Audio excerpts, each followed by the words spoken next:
So I promised I'd do a little tour of my pantry when I put the Chipotle chicken that I pressure canned yesterday away. As you can see, my shelving unit is packed. It can't take any more. Very few things. On the top there I have some empty jars that I'll go ahead and use. And then over here, this first shelf is meats. I have some ground beef, I have some chicken. These back here are just chuck roast in beef broth. Chicken, and then back here I put some of the Chipotle chickens. Because I'm running out of room, I'm kind of having to stuff them wherever I can fit them.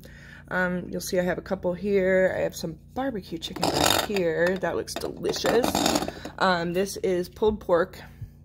As you can see, this is one of the ones I was having siphoning with. But since you can raw pack meat, I'm not too worried about the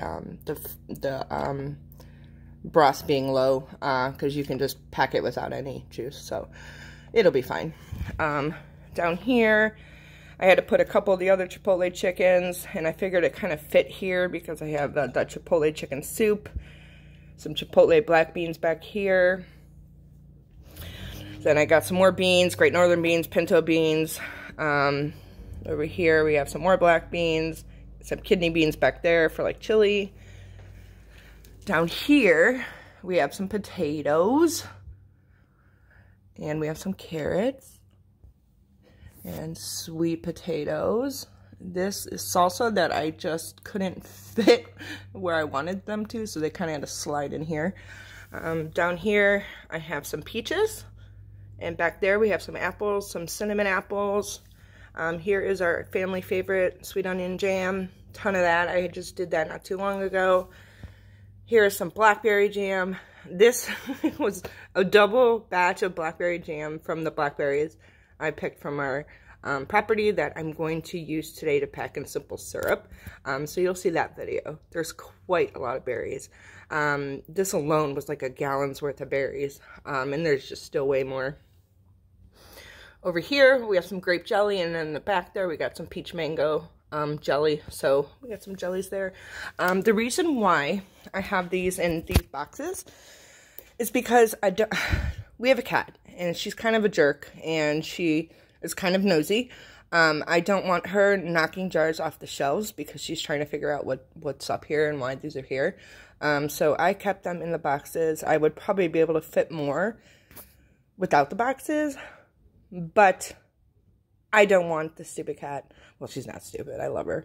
But I don't want the cat to, you know, knock over and break any of my jars. I worked hard on this stuff, you know, so we're just going to keep them in the boxes because it makes me feel better. Now, over here is my dehydrated stuff, which this is getting full. I have to buy some more shelving. So we got some green beans here. These came from my garden, and actually when I thought my green beans were ruined, they were not. And so now I have some more that I can dehydrate, but I'll get to that later. Some corn. I put store carrots only because I grew carrots and I did dehydrate those too, so I could tell the difference. But this one, I got a nice full jar. Got some potatoes back here. A lot of apples. Here's some of the wild berries that I dehydrated.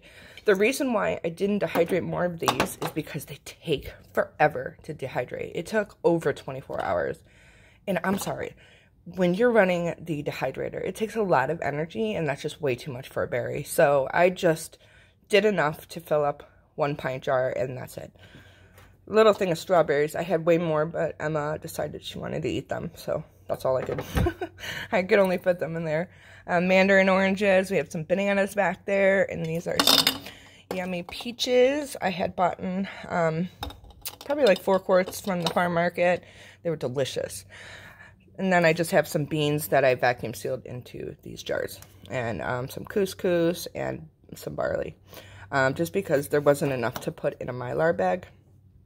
As you can see, when I dehydrate stuff and I vacuum seal them in here, I do put the rings on, and you may have noticed when we went through here that there's no rings on these.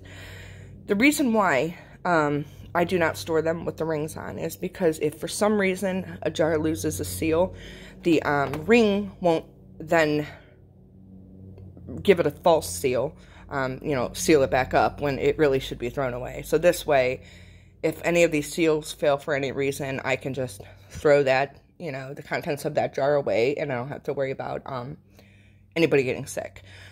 If you store them with the rings on it, it could kind of cause cause the jar to reseal, and then it's already been exposed to oxygen and the environment, and then you could get sick. And I'm just, you know, trying to be cautious. You know, that's what they recommend, and so that's what I'm choosing to do.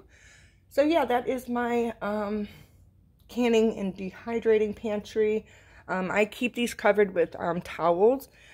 Even though the basement is pretty dark unless I turn the lights on and it's nice and cool, there is a window behind me. It's pretty far back, but it is there. I don't want any of the contents of the jars getting, disintegrating or I can't think of the word, but I don't want the light to ruin any of the contents. So I just go ahead and cover them with towels, and, I don't have to worry about it. So yeah, that is my pantry. Hope you enjoyed it. Hopefully I'll have some more blackberries in syrup to add to these today. I am not sure where I'm going to put them. I'm probably going to have to buy another set of shelves from Home Depot, or clean off some of this stuff, because this is just kind of like extra stuff we can't fit in the kitchen. I might just clean those off and then put some other stuff there. So yeah, hope you enjoyed it. Have a good day, and I will hopefully have the video doing blackberries and syrup up soon.